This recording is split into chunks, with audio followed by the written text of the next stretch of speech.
Hey everyone, Kelly Donahue Piro here, Agency Performance Partners and Agency Appeal. Really excited about talking to you about this January's podcast. If you can believe it, it's 2020, it's a new decade. We're going to call it the Roaring 20s because I always had a little, admiration for the 20s, except for now I get to live it on my own. So short of flapper dresses, prohibition, which we hope doesn't come back anytime soon. It is a new decade for your insurance agency. And in this podcast, I really want to talk about some of the components of agency branding that you have to think about in this decade, because we're no longer can look like we're from the 80s or 90s. It's really time to invest in some branding. And I think it's just such an opportunity for 2020. But first, let's talk a little bit about where we're at in January. So I love January. I love the fresh start. I love the new year. I love that my Patriots generally end up in the Super Bowl. I don't like the weather, but I get to travel every week, so that makes a big deal. First of all, we're having our APP holiday party / planning session. We're going to go to the Berkshires, which is very fancy in Western Massachusetts. We've rented a house. Going to do a little spa day and planning for the new year and kind of going over our plans. So really excited about that. Great way to recognize our team. Then we head right into it gets real that week of the 6th. Heading to our friends out in Roanoke, Virginia. So stopping by to see Holly Insurance as well as Banks Insurance. Then going to launch time management with our first official time management client, Chalmers Insurance. So we're having 50 people go through time management 1. And so this will be a 6-month endeavor that the agency has invested in to make sure that their staff is really embracing the best practices of time management. Then I'm going to head to Des Moines, Iowa, where I get to launch Apex Retention 1 with Insurance Station and maybe have lunch with the infamous Melissa Johnson down there in Des Moines, Iowa. So Melissa, if you're listening, thank you. Then I get to come on back, spend a few days before I head down to Tampa, which is amazing in January. We're going to Lock Insurance where we'll do Apex Retention 1. Then heading to the infamous insurance goddess, the one, the only Carrie Reynolds of Alan Galvez Insurance, where we're going to launch Apex Retention 1 with her team. And then heading down to Texas, Austin, to go to the Germania conference, where we're so grateful to be speakers again. They've been great partners of ours just from providing our content, but also doing workshops for their agents. So I'm in San Antonio. Grateful to go to San Antonio. Then turn around, go to Lead World. So if anybody hasn't seen it, this is a new conference focused all on lead generation, and one of the verticals is insurance. So in Denver, Colorado on January 21st, be happy to be a speaker there. Then we're going to go back to Tampa to go to the FDA. The Florida Dental Association actually has an insurance agency that they sell insurance dentist office to. So we're doing some training there before we head out to San Diego to see all of our wonderful friends at IAOA. So we will be there. And then I'm coming back seeing Bishop Insurance in Montana, one of my absolute favorite states. And then I will be speaking at the kickoff meeting for FB Insurance in Massachusetts. So they're a great bank-owned agency. Over the course of the next 6 months, about 100 people will be going through our program. So really, really excited about January. And I know it seems like a lot, but there are still a few days available if anybody's interested.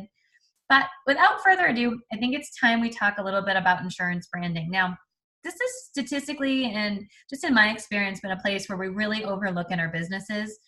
The one thing about branding is it's really hard to describe, but it's just so much more than just colors and photos. It's really the approach you take to your client experience. It is how we speak to our target markets. It's really understanding what's the competitive difference. And I think for agencies that have struggled with branding is we don't know what makes us different. We know we've got carriers and markets and people and education, but I really encourage you guys to take it one step further, which is an enhancement we've made to our brand guides this year. So for our brand guide elite packages, it's actually included in some persona guides. So that means if you want to target restaurants, we're going to kind of break down what that would look like. How do we develop that persona, that tone? What should we say to those people that gets their attention? You want to write growing families. Well, what should we do that, really encourages them? I know every growing family I know lives off of text messaging. So we're going to have to back our services to be able to go ahead and present that to our target market. But it's no longer enough to say we give good service and we've got good pricing. That doesn't do the job. In addition, it's really time for us to start embracing the idea of a modern look and feel.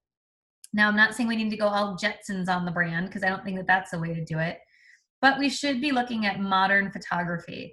We should be looking at modern colors and patterns. We do not need to stick to insurance blue. You might be thinking that you need orange or hot pink on your website. Who knows? But we cannot hold back and use these just more archaic, blend in with everybody else.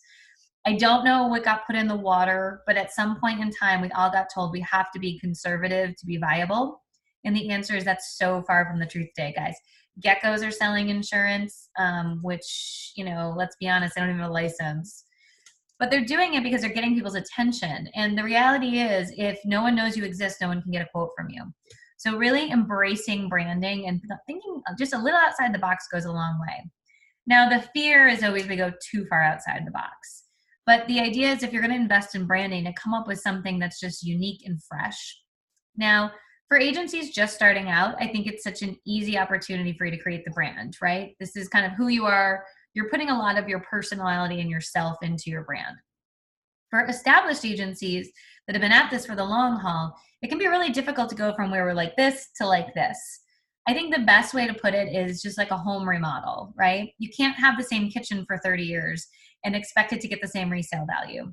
We want to be focusing and really just kind of stay true to the idea that we need to think about patterns and colors, and we need to think about, the way that we're communicating to people, whether it be through the terrible stock images of the multicultural boardroom across the table, or more genuine photos of maybe you and your staff, or more graphic descriptions, that can be told through photography and storytelling through photography. So I want you guys all to do something really quick during this podcast. I want you guys to pull up your website and take out your business card and take out any brochures that you may have laying around. And look, are they consistent? And are they just puking up information about you? So what do I mean by that? All too often we see in branding that what we do is we sort of puke up the information. So I've been in business for this long. We represent this many carriers, or we have a staff of 20 people. All of that is boring. It's important, but boring. Because if you're attracting me at the awareness stage, very high level, all I care about is what is in it for me. What are you going to do that bedazzles me? I have 17 insurance policies. You need to figure out how to make my life easier. The idea that you have 45 different markets is actually overwhelming to me. And we also have to identify communication strategies. There is one thing that attracts people more than anything right now, and it is convenience. We all want to make our lives simpler, easier, better. I don't want any hassles, no strings attached. And that's why for so many agencies, when we're talking about the branding, they lean right on into our Apex retention program, which is proactive annual account reviews for all different departments.